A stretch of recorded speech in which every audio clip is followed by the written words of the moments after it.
Coucou tout le monde.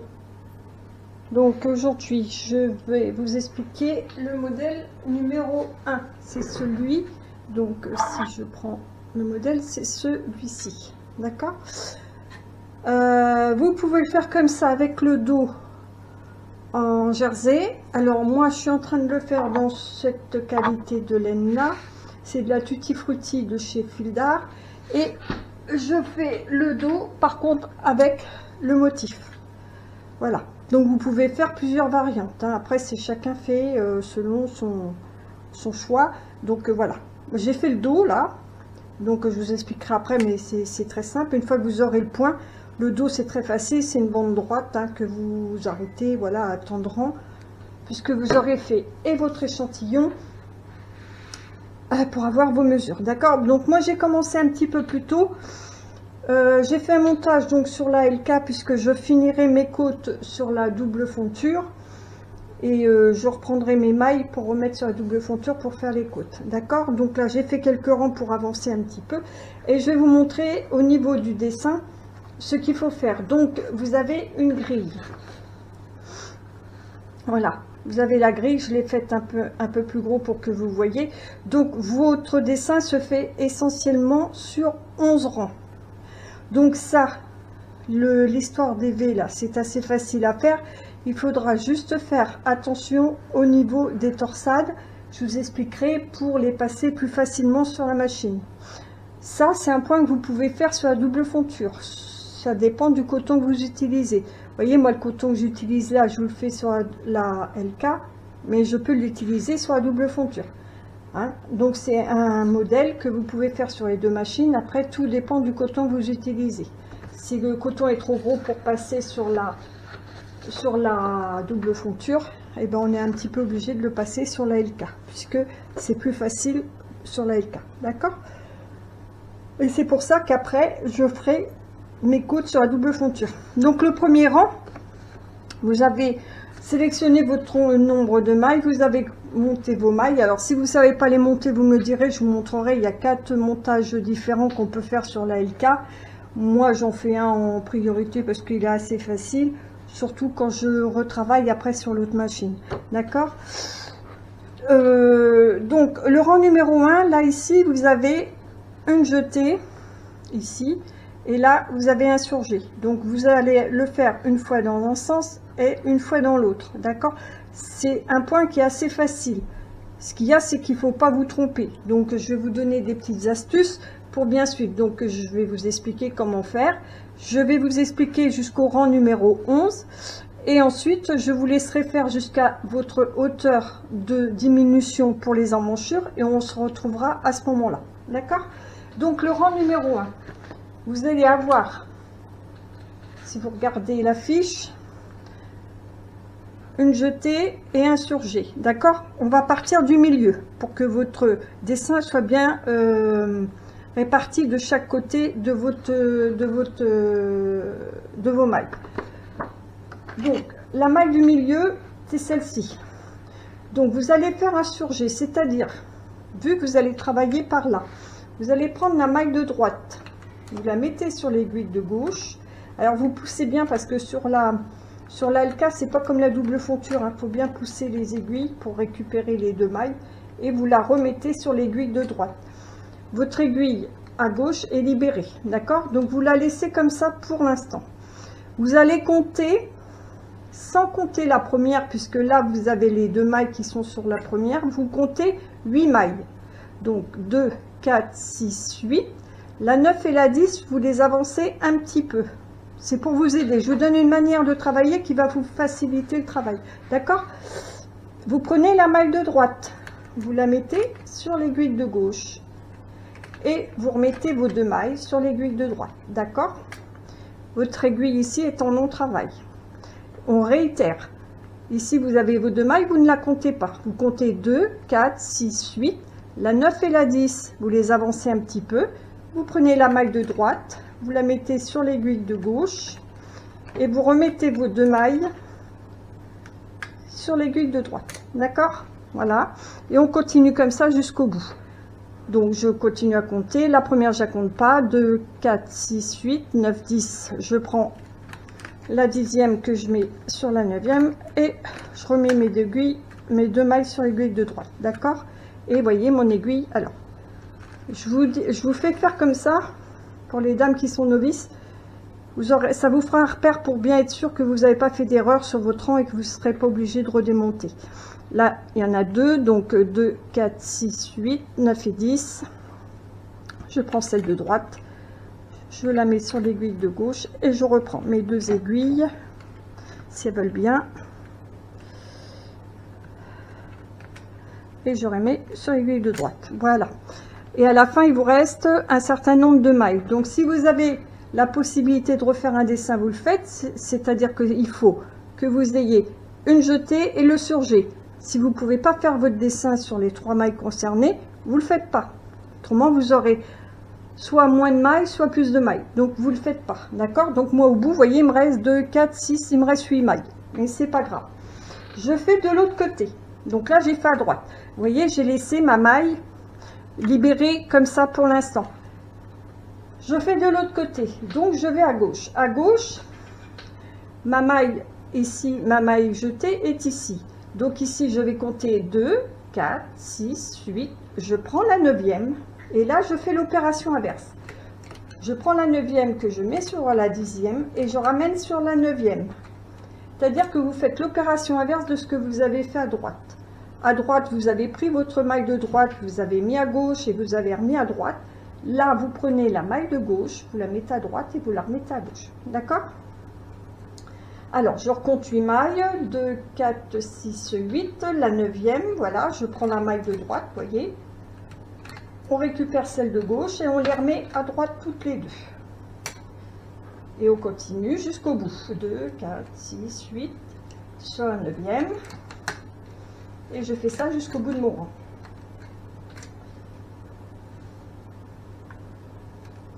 Alors, je prends mon temps pour bien vous expliquer le point. Voilà. Donc, au bout, il doit me rester 8 mailles aussi, ou 7, selon le nombre de mailles que vous avez pour votre modèle. Et selon l'échantillon, bien sûr. 4, 6, 8, voilà. Donc, là, vous voyez, les mailles que j'ai libérées sont derrière, d'accord? Vous n'êtes pas sûr de vous, et bien vous comptez 2, 4, 6, 8, 9, 2, 4, 6, 8, 9. Vous devez avoir 9 mailles partout, et une maille libérée entre chaque, d'accord? Là, ça veut dire que vous n'êtes pas trompé. Ensuite, qu'est-ce que vous faites? Vous remettez vos mailles en travail. Hop. Voilà, vous mettez bien vos aiguilles et vous passez votre chariot. Et vous revenez, puisque votre dessin se fait tous les rangs impairs. D'accord? Donc là, on va faire le rang numéro 3. Le rang numéro 3, donc vous avez votre maille ici, la jetée. Vous allez faire une jetée ici et une jetée ici. D'accord? Si vous regardez le dessin, voyez, en somme au milieu, vous allez avoir 3 mailles, 2 libérées, 2 jetées et une au milieu. D'accord? Donc, on repart du milieu. Donc, ici, votre maille libérée est ici. Vous prenez la maille de droite sur l'aiguille de gauche, qui est juste à côté de votre jetée. Voyez, votre jetée est ici, l'autre jetée sera ici. Ça va monter en quinconce. Si vous regardez les autres motifs du bas, voyez, ça fait comme un V. Là, la maille du milieu, ok. Ici, vous devez avoir une jetée, ici. Donc, vous prenez la maille de gauche et vous la mettez à droite et vous remettez vos 2 mailles à gauche. Et on continue comme ça à tous les endroits où vous avez votre jetée. Vous avez une autre jetée ici. Donc, vous faites pareil à gauche et on le fait ensuite à droite. Et vous laissez toujours, voyez, vos aiguilles libérées, vous les descendez. Comme ça, après, vous pouvez vérifier si vous ne vous êtes pas trompé. Ok? Alors là, il y en a une autre ici. Donc, on va prendre 2 mailles plus loin. On récupère la maille qui est juste à côté de la jetée et on la remet sur l'aiguille qui est 2 mailles plus loin. D'accord? Là, vous avez la jetée. 1, 2. Vous prenez la deuxième. Vous venez chercher la première qui est juste à côté de votre jetée et vous la remettez à droite. Et on fait comme ça Alors vous faites bien attention de ne pas en oublier, mais vous allez le voir tout de suite, une fois que vous allez contrôler, une fois que vous aurez fait votre dessin. Là, ensuite, je viens chercher celle-ci. Hop, voilà. Et j'en ai encore une petite là, par ici. Hop. Je fais de même. Alors, attendez, hop, voilà. Je fais de même ici. Voilà, je mets bien mes aiguilles. Je fais de même à gauche, d'accord? Vous avez là ici, vous voyez, la jetée. Il faut que celle-ci soit jetée, celle-ci soit jetée. Donc, je prends celle qui est juste à côté. Je viens chercher la maille et je la reporte sur l'aiguille de droite. Je fais de même à gauche. La jetée est ici, là du premier rang. Je veux que l'autre soit ici. Donc, je vais prendre l'aiguille juste à côté. Je viens chercher ma maille et je la remets sur l'aiguille à côté. D'accord? Et comme ça jusqu'au bout. Voilà. Là, vous faites de même. Alors, c'est un point qui est un petit peu... Il faut être attentif, il faut faire attention. Alors moi, ce que je vous conseille, c'est de marquer vos rangs avec les dessins. Moi, j'ai fait une grande grille. Je vais vous montrer après la grille que j'ai faite avec tout le nombre des rangs. Comme ça, si vous arrêtez votre travail en cours, que vous êtes appelé ou un enfant qui vous appelle ou vous êtes dérangé, au moins, vous savez où vous en êtes. D'accord? Et après, de toute façon, c'est pas compliqué, je vais vous expliquer. Voilà, donc vous voyez, vos aiguilles libérées sont derrière, d'accord? Donc vous avez 2, 4, 6, 7. Vous avez 7 aiguilles en travail, une libérée, une en travail, une libérée. Et vous devez avoir ça tout le long de votre rang. Si vous n'avez pas ça, c'est que vous vous êtes trompé quelque part. Et ça, en laissant vos mailles... vos jetés derrière, vous voyez, les aiguilles derrière, ça vous permet de vérifier à la fin de votre rang que vous vous êtes pas trompé. C'est une petite astuce. Moi, je ne le fais pas parce que je... Voilà. Mais pour les dames qui commencent ou qui ont peur de se tromper, vous faites ça. Et vous verrez, ça ira tout seul. Alors, par contre, n'oubliez pas de remonter vos aiguilles en travail pour passer votre chariot. Hein, parce qu'autrement, vous allez avoir des petits soucis. Et on passe au chariot.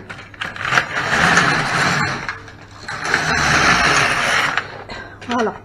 Et on va continuer notre V. Donc, vous voyez, là, j'ai fait une.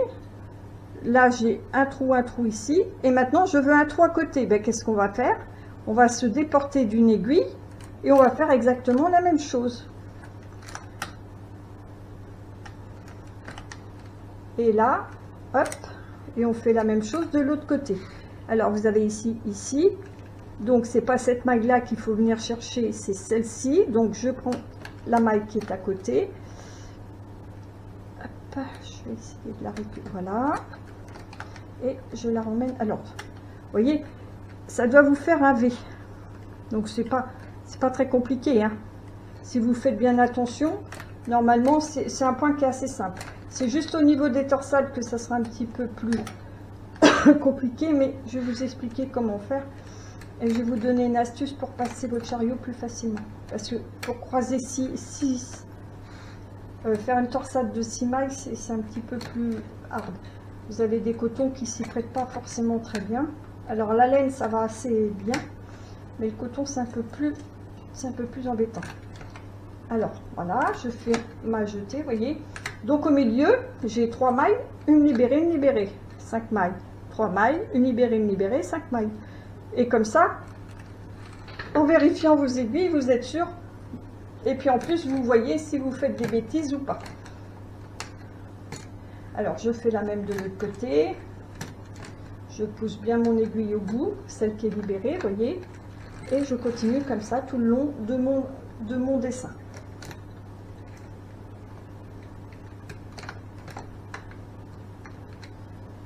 Et si vous faites une bêtise, eh bien, vous allez voir tout de suite.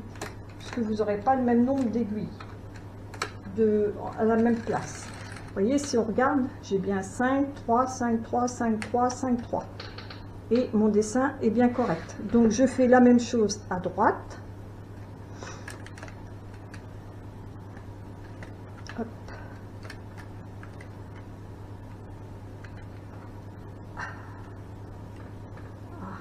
Elle s'est sauvée. Alors attendez, je rattrape la bébête comme on dit. Hop, viens ici.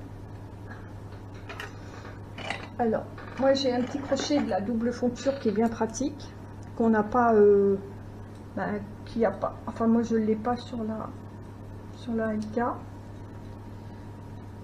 Donc voilà, je la replace. Donc, vous pouvez vous dépanner avec ces petits crochets là. Alors, je viens rechercher ma maille, voilà. Alors, quand vous faites une bêtise, vous alarmez pas, vous reprenez votre maille, vous la replacez comme il faut et ensuite vous la mettez sur l'aiguille concernée. Hop, voilà. Ensuite, alors, parce que en plus ça c'est un coton qu'on voit pas forcément très bien les trous. J'ai pas pris forcément le plus pratique, mais je le trouve assez joli une fois tricoté. Donc je suis partie sur ce coton là. C'est un coton, c'est une matière de chez Fildar que je trouve pas mal, qui se tricote bien en plus et qui est assez maniable. Voilà, là je vais faire celle-ci. Alors il m'en reste une à faire là. Tac tac. Alors parce que comme je suis pas en face, c'est celle-ci. Voilà. De toute façon, si je fais une bêtise, je vais être comme vous, je vais le voir à la fin.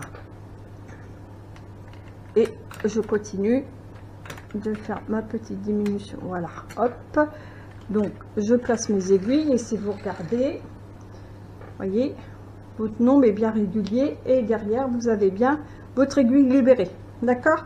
Vous remontez votre aiguille en travail. Alors ça, c'est les petites astuces que je vous donne. Vous n'êtes pas obligé de le faire, hein. Mais moi, je vous donne cette petite astuce. C'est pour comme ça, vous êtes sûr que vous n'avez pas fait de bêtises. Et puis que ça va vous éviter surtout de démonter. D'accord ? Voilà. Alors là, on va faire le 7e rang. Donc, 1, 2, 3...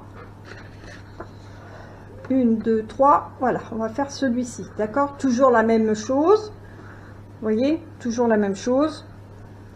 On continue toujours dans le dessin. Le dessin par lui-même est pas compliqué, hein. C'est juste qu'il faut être attentif, bien faire attention et surtout pas se tromper quand vous prenez vos mailles. Vous voyez, là ici, normalement il va m'en rester là ici. 1, 2, 3, donc ici, vous allez avoir 3 mailles au milieu, voilà, vous allez avoir 5. Tout à l'heure on avait 5, 3, maintenant vous avez 3, 5, puisque on a écarté la jetée d'une maille. Donc le 5 qu'on avait tout à l'heure s'est transformé en 3 mailles ici, et les 3 sont devenus 5 mailles, puisque vous avez votre V qui fait comme ça. Donc vous avez un côté qui va être dans la montée qui va diminuer et l'autre côté qui va augmenter, ce qui est tout à fait normal. D'accord? Alors, on continue. Alors, quand vous avez un doute, vous partez du milieu pour être sûr de ne pas faire de bêtises. C'est ce que je vous conseille. Mais après, bon, si vous vous sentez capable de partir de n'importe quel morceau, de n'importe quel bout, il n'y a pas de souci, hein.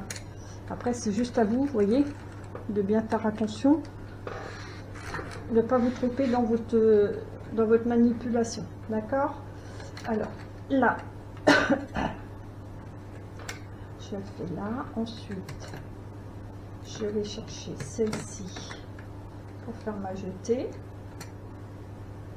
voilà. Ensuite là, vous voyez ici, je veux faire ma jetée ici, je prends la maille qui est à gauche de la maille que je veux prendre, je viens la chercher et je la ramène sur l'aiguille de gauche. Donc vous voyez, votre V, il se fait bien dans le bon sens, d'accord?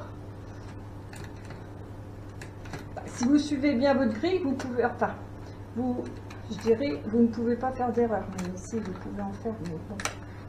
Voilà, alors, hop, hop, hop.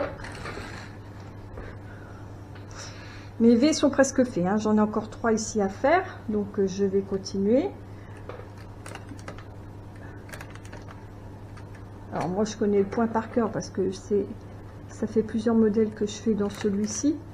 J'essaie de ne pas aller trop vite pour pas vous... Voilà. Après, bon, si vous avez des questions à me poser sur le point, n'hésitez pas, hein. Je vous répondrai ou je vous aiderai. Ou si vous avez du mal à calculer,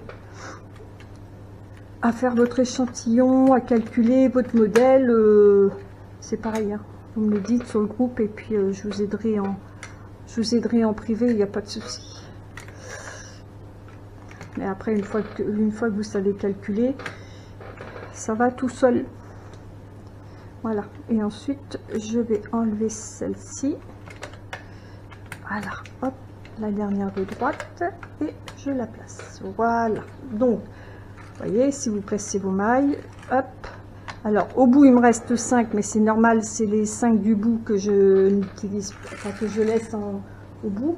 Celle-ci, vous ne ferez pas de... Sur les dernières du bout, vous ne faites ni la surjet ni la jetée si vous ne pouvez pas compenser l'une par l'autre. C'est-à-dire, vous ne faites pas la jetée, si vous êtes derrière, vous ne pouvez pas faire le surjet. Et quand c'est en bordure vraiment de tricot, vous ne les faites pas. Vous ne faites pas une jetée en bordure de tricot. C'est pour ça, vous les faites à 4-5 du bord, c'est très bien. C'est pour ça que je vous dis de partir du milieu quand vous commencez votre modèle. D'accord? Et voyez, si on vérifie, à vue d'œil, vous voyez tout de suite que votre manipulation d'aiguille est bonne. Ok? Donc, on remet les aiguilles en travail. Voilà. Et on passe au chariot.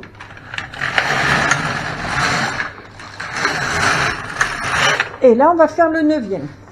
Alors, le 9e, c'est celui-ci. Donc, ici, vous allez avoir 3 mailles ici, là sur la maille du milieu, et une jetée de chaque côté. D'accord? C'est très facile, vous allez voir. Et ensuite, ben, vous avez le nombre ici de mailles qui restent entre chaque opération. Alors, donc vos 3 mailles,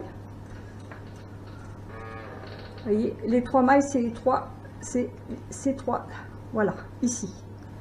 Les 3 qui sont entre les jetées, d'accord? Vous allez prendre celle du milieu. Vous allez la mettre sur l'aiguille de gauche et vous allez récupérer les 2 mailles. Vous emmenez vos 2 mailles sur l'aiguille de droite, vous récupérez les 3 mailles. Et vous ramenez vos 3 mailles sur l'aiguille du milieu. Vous avez 3 mailles sur l'aiguille du milieu et vous avez libéré une aiguille à droite et à gauche de votre assemblement de 3 aiguilles, de 3 mailles, pardon. Donc vous faites la même opération. Là ici, vous avez une jetée, 1, 2, 3. Vous prenez celle du milieu. Vous l'emmenez à gauche, vous récupérez les 2 mailles. Alors, si vous les emmenez à droite, vous récupérez celle de droite et vous mettez vos 3 mailles sur l'aiguille du milieu. Vous avez 2 aiguilles de libérées, une de chaque côté. D'accord? Et on fait ça à tous les endroits où vous avez vos 3 mailles. Hop. Voilà, pour la droite. Alors, j'en ai encore une à faire par ici. Alors, quand vous serez à droite, voilà, au bout, à droite, vous avez votre V. Alors, vous pouvez pas faire de surjet, vous pouvez pas faire les 3 mailles là ensemble. Alors, vous pouvez par contre, c'est faire un surjet. Voilà. Hop. Voilà. Et une jetée seulement. Puisque vous pouvez la faire. Vous avez les 3 mailles disponibles, donc vous pouvez la faire. D'accord? Vous faites la même chose à gauche. Là, c'est fait. Là, j'ai 1, 2, 3. Vous voyez? Mes deux jetées sont là. Donc, je prends celle du milieu. Je la mets à gauche. Je prends mes 2 mailles. Je les emmène à droite. Je récupère les 3 mailles. Et je les mets au milieu. Et vous allez regarder après. Vous allez voir que si on s'est trompé ou pas. Là, vous faites exactement la même opération. Vous voyez, les deux jetés sont là. C'est la maille du milieu. Voilà, ça vous fait des petits repères. J'essaie de vous trouver des repères parce que si vous utilisez un coton comme moi, là, j'utilise, ça va être compliqué. Alors, là, ensuite, j'ai celle-ci. Voilà, hop. Et voilà. Et ensuite, je fais la première. Alors, on travaille pas. C'est vrai qu'on travaille pas pareil sur double fonture et sur la Eka. Déjà, je tiens pas mes crochets comme sur la double fonture. Enfin bon, ça c'est. Je trouve que c'est plus pratique dans ce sens-là parce que si on les tient comme ça, on n'y arrive pas forcément. Alors, vous voyez, j'ai 2, 4, 6, 7, 2, 4, 6, 7. Et si vous vérifiez tout le long, vous avez bien le même nombre d'aiguilles ici. Et ici, vous avez bien le même nombre d'aiguilles en arrêt. D'accord? Donc, on remonte tout ça. Hop. On tricote les deux rangs. Et là, on va passer aux torsades.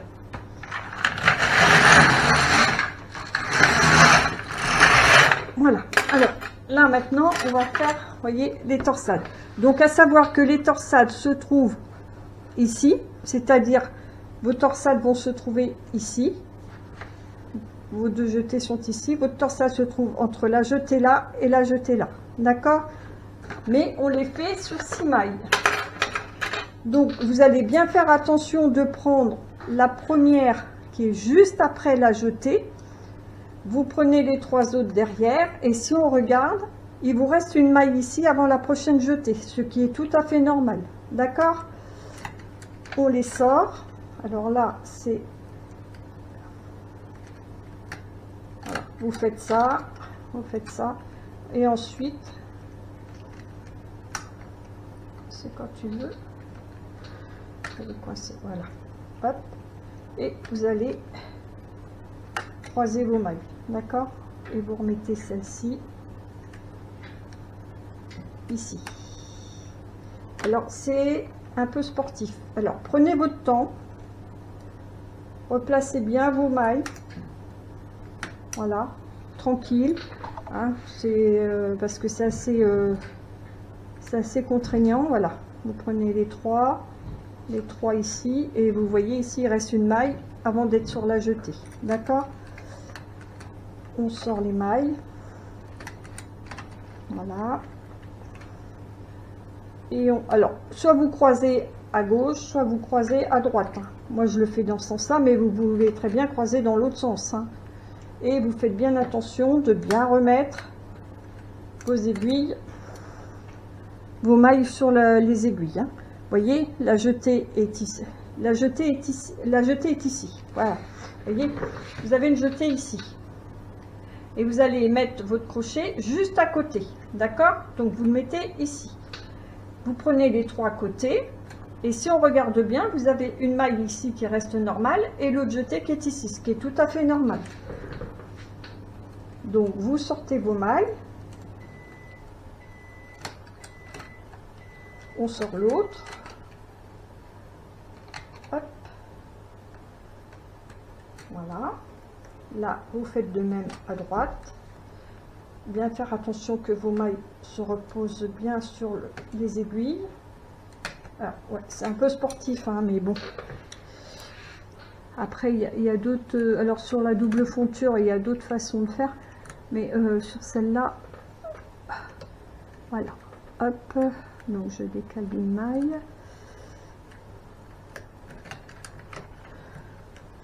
Et je vais vous donner la combine pour passer votre chariot sans que ça coince. Parce que si vous passez votre chariot comme ça, là, ça va coincer. Et vous risquez de casser votre fil. Voilà. Pas grave, moi ça me... Je vais la remettre en place. Hop, ici. Voilà. Alors faites bien attention que vos mailles soient bien posées sur vos aiguilles surtout. Là, on refait la même opération, on croise. Les 3 de droite viennent sur les 3 aiguilles de gauche.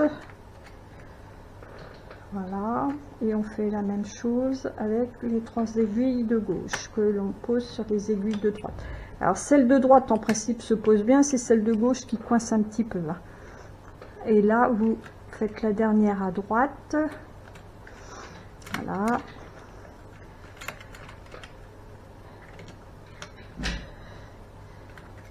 C'est un point qui est assez joli, hein. Vous pouvez le faire aussi en... Alors, vous n'êtes pas obligé de le faire en débardeur, vous pouvez le faire en pull, après vous pouvez modifier, hein. Moi, je vous donne le point, après vous en faites ce que vous voulez, hein. Alors, hop, là, je fais la même opération pour les torsades qui me reste à faire à gauche. Donc, vous voyez, on recule, on pose les 3 et on ramène les 3 de gauche sur les 3 aiguilles de droite. Voilà. J'en ai encore 2 à faire. Hop, hop. Donc là. Alors après c'est pareil, hein, pour sortir vos mailles. Alors soit voilà, soit vous ne faites pas ça comme moi. Hein. Je les ai toutes. Alors ce qui est bien sur la LK, je rattrape pas. Attendez, je reviens, je suis à bout. Dans 2 minutes. C'est que les mailles, elles s'ouvrent pas trop. Pas comme sur la double fonture. Double fonture, si vous perdez vos mailles, elles descendent. Hein. Et là, apparemment, sur la LK, bah écoutez, elles ont l'air de tenir. Alors, est-ce que ça vient de la matière utilisée? Peut-être, je sais pas. Mais c'est vrai qu'on a beaucoup moins de problèmes quand on perd une maille sur la LK. Voilà. Bon. Alors, on recommence. Voilà, hop. Je prends les 3 autres. Alors par contre, c'est pas très... Voilà, vous les sortez. Vous sortez vos 3 de droite. Et vous faites...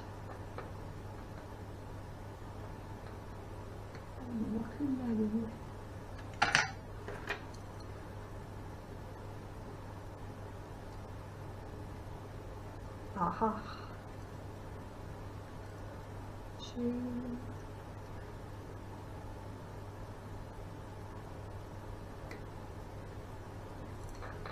Alors, attendez voir, parce que là il me manque une. Elle est où? Alors, on va remettre celle-ci. Vous voyez, comme quoi ça n'arrive pas qu'à vous, ça arrive aussi aux autres. Alors, pour ça je disais c'est bizarre, j'ai un trou, ben oui, si je prends 2 mailles sur les 3, voilà, bon, allez, c'est pas grave, on recommence, voilà. Donc vous faites bien attention quand vous les prenez, vous voyez, de bien sortir, hop, là, voilà. Alors moi j'ai vu parce que j'ai l'habitude, mais oui, vous c'est pas... C'est vrai que vous ne le voyez pas, donc faites bien attention surtout de bien prendre vos mailles. Alors pour les dames qui n'arriveraient pas à faire les torsades hein, sur 6, vous les faites sur 4, mais vous aurez 2 mailles de chaque côté, c'est pas grave. Ça vous fera une torsade un peu plus petite. Mais bon, c'est pas une catastrophe, hein, c'est faisable. Hein. Si vous n'y arrivez pas, vous ne comprenez pas, vous me le dites et puis je vous expliquerai comment faire. Voilà, donc là, et hop, voilà.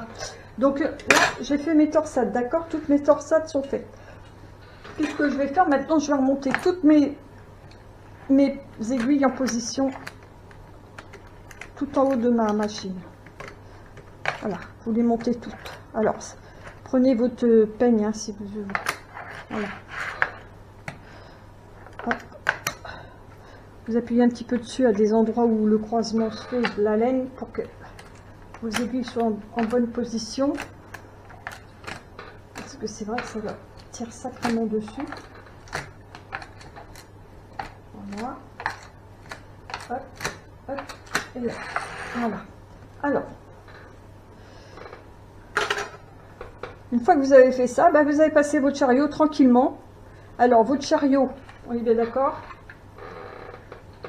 Position 2 pour la touche, là. Et position, le petit triangle de chaque côté. Ok, 2 et le petit triangle ici. Ça, c'est un chariot que j'ai en dépannage parce que il y a une partie qui est cassée. Ok, donc là, qu'est-ce qu'on fait? On tricote. Et vous allez voir que... c'est un petit peu dur, mais c'est beaucoup moins dur que si vous laissiez vos aiguilles en position de travail. Voilà. Là, je vous ai expliqué pour faire le dessin. D'accord? Donc, du rang 1 au rang 11, je vous ai expliqué comment faire. Maintenant, vous allez monter jusqu'à vos emmanchures. Et on se retrouvera aux emmanchures pour faire les diminutions. Et je vous explique. Après, pour faire aussi l'encolure.